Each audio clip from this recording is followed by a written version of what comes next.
It's funny, the way some melodies echo in your life long after the music stops playing, long after the musicians have walked off stage and the crowd has gone home.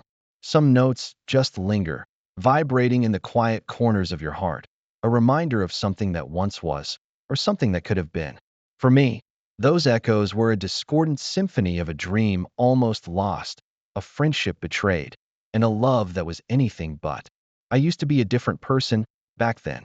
30 years old, living in a shared artist loft in New Orleans, the kind of place where the scent of turpentine mingled with stale coffee and the distant hum of a streetcar. My life was defined by my saxophone, by the jazz pouring out of me, a part of my very soul. I was sensitive, maybe too sensitive, but I dreamed of making a living solely from my music. I believed in the purity of it, the raw emotion, the stories told without words. My band, my quartet, was everything. Leo, my childhood friend, was on bass, our rhythms intertwined since we were teenagers. We were going to make it, he and I, together. Then Chloe walked into that loft, and into my life. She was a literary critic, sharp-tongued, quick-witted, with a mind that cut like glass. I remember being drawn to her intellect, the way she could dissect a novel with surgical precision, her observations always startlingly accurate, even when they stung. She was sophisticated, worldly, everything a humble musician covered in sawdust from the old floorboards, wasn't. She had this allure, an almost dangerous charm. She made me feel seen, in a way, like she truly understood the complexities of the world, and maybe, just maybe, she could understand mine. I remember her smile, how it could warm a room, and how quickly it could turn into a smirk that just as easily chilled. I thought it was just her brilliance, her way of seeing through everything. I was so incredibly wrong. Our early days were intoxicating. She'd come to our rehearsals, sitting in a worn armchair, occasionally offering a pithy comment that, at first, felt insightful. She'd say things like, "Ethan, that solo had fire, but where's the narrative arc? It's all emotion, no structure." Or, "Your lyrics, they're sweet, but a little too earnest for the modern ear, don't you think?" I'd brush it off, thinking it was just her critic's eye. She was challenging me, pushing me to be better, right? Leo, ever the pragmatist, would sometimes nod, muttering, "She's got a point, E. We gotta be realistic." I told myself it was love, that she was just trying to help me refine my art, make it more accessible. I craved her approval, needed it, because her disapproval felt like a cold draft on my bare skin. The shift was insidious, a slow erosion rather than an explosion. Her comments started to chip away at my confidence, not just at my music. One evening, after a particularly impassioned rehearsal where I felt I'd truly captured a piece of myself in a new composition, she'd leaned back, a glass of wine in her hand, and said, "Ethan, it's beautiful in its own way. But it's so unmarketable. Self-indulgent, really. Do you honestly think people will pay to hear that?" The words hit me like a physical blow. My chest tightened, my breath caught. I remember the immediate flush of heat, followed by a sudden chill, as if someone had poured ice water down my back. I tried to argue, to explain the integrity of the piece, the emotional core. But she just waved a dismissive hand. "Darling," she'd said, "talent isn't enough. You need to understand the industry, the market. You need a backup plan." The backup plan. That became her mantra. A stable job. A corporate job, specifically. She had friends in various industries, she'd tell me, connections. She'd leave job postings printed out on the kitchen counter, highlighted with a neat yellow marker. Marketing, data analysis, something practical. Each time I saw one, my stomach would knot. It felt like she was trying to push me into a cage, away from the wide open sky of my music. "You can't live on dreams, Ethan," she'd often sigh, as if patiently explaining a fundamental truth to a dim-witted child. "This loft, this bohemian fantasy, it's not sustainable." And Leo, my loyal Leo, my brother in rhythm, he started echoing her. Not as sharply, not as cruelly, but enough to make my heart sink. "She's right, E," he'd say, during a coffee break. "Just for a while, get something steady. You can still play on weekends." The words were meant to be comforting, but they sounded like a death knell. I started to feel a constant hum of anxiety in my chest, a low thrumming that never quite went away. The loft, once my sanctuary, began to feel like a gilded cage, with Chloe holding the key. Every time I picked up my saxophone, her voice was in my head, a critical whisper, dissecting, dismantling. I'd lose myself in the music, only to resurface with her words ringing in my ears. The joy, the pure unadulterated joy of creation, was slowly draining out of me. I became jumpy, hesitant. My fingers would sometimes tremble on the keys, not from excitement, but from a burgeoning fear of failure, of her judgment. I started second-guessing every note, every chord, every lyrical choice. One particularly vivid memory still prickles at my skin. We were working on a new arrangement, a complex piece that wove traditional New Orleans jazz with a more modern, introspective feel. I was excited about it, truly believed it was a breakthrough. Chloe had been out, and I felt a brief respite from her critical gaze. Leo and the others were really digging into it. I felt that old spark again, the collective energy of creation. We were in sync, the notes dancing around us in the dusty loft. Then Chloe walked in, unexpectedly early. She stood by the doorway, arms crossed, her eyes narrowed. She didn't say anything at first, just watched, her gaze like a physical weight pressing down on me. I felt my posture stiffen, my fingers falter. The music, which had been so vibrant a moment ago, suddenly felt thin, exposed. When we finished, the silence was heavy. The other bandmates shifted uncomfortably. Chloe finally spoke, her voice cutting through the quiet. "Interesting," she said, a faint smirk playing on her lips. "It sounds like you're trying to be profound, Ethan, but it just comes across as meandering. Who is this for? Certainly not an audience looking for something memorable, something they can tap their foot to. It's pretentious, frankly." My face burned. Pretentious. The word lodged itself in my throat, choking me. I could feel my pulse hammering in my temples. I looked at Leo, hoping for a flicker of support, a defensive word. He just avoided my gaze, adjusting a string on his bass. "She's got a point about the structure," he mumbled, not looking at me. "It's a bit abstract." It was a dull knife twist. Not only was my art being shredded, but my closest ally was now openly agreeing with the executioner. My vision blurred slightly, a hot wave of shame washing over me. I felt like a child caught playing in the mud, rather than an artist bearing his soul. The pressure mounted day by day. Every argument was subtly twisted. If I expressed frustration about her comments, she'd accuse me of being too sensitive, unable to handle constructive criticism, or unwilling to face reality. She'd paint me as the irrational one, the dreamer who refused to grow up. There were moments I truly wondered if I was losing my mind, if I was just a delusional failure. I'd pace the loft at night, the floorboards creaking under my worried steps, the city sounds seeping through the old windows, unable to distinguish between genuine self-doubt and the insidious seeds she'd planted. I started skipping rehearsals, then making excuses.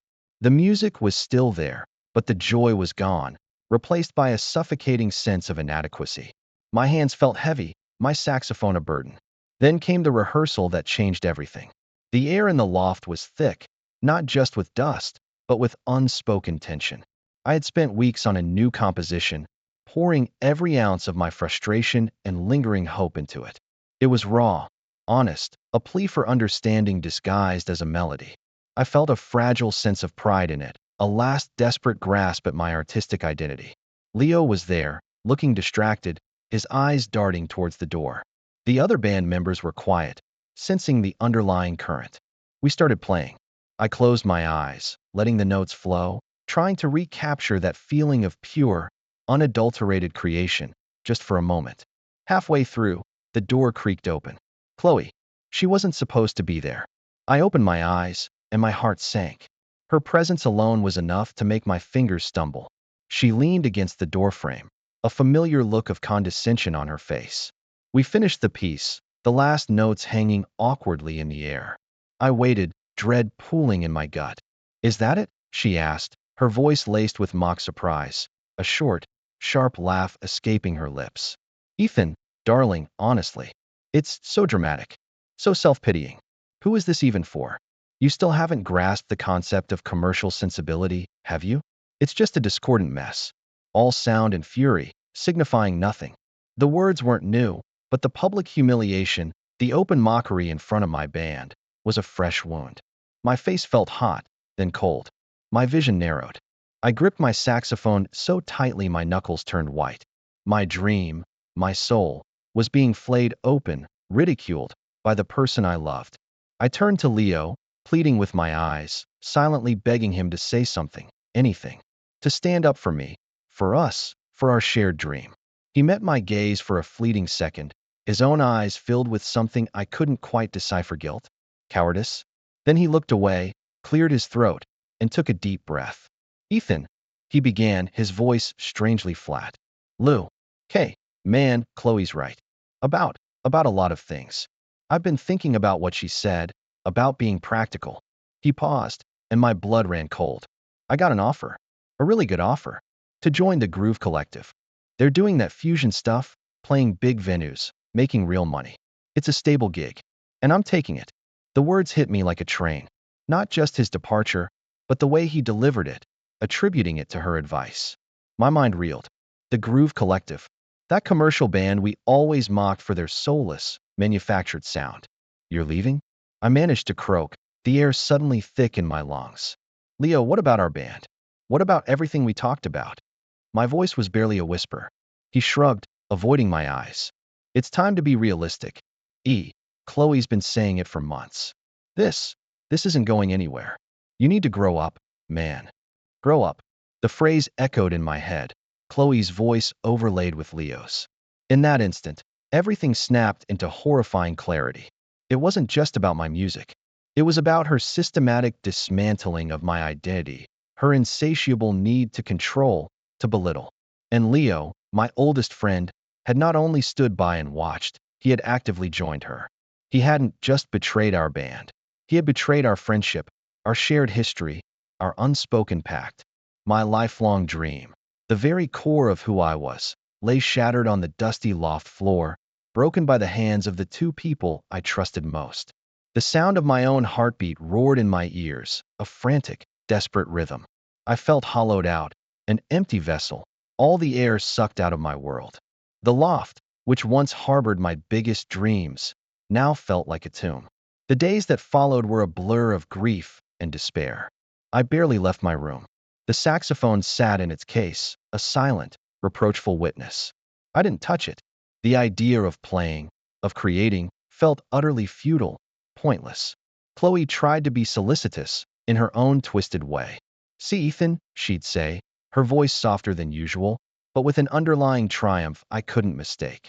It's a blessing in disguise. Now you can focus on something real, something that pays the bills. You'll thank me later.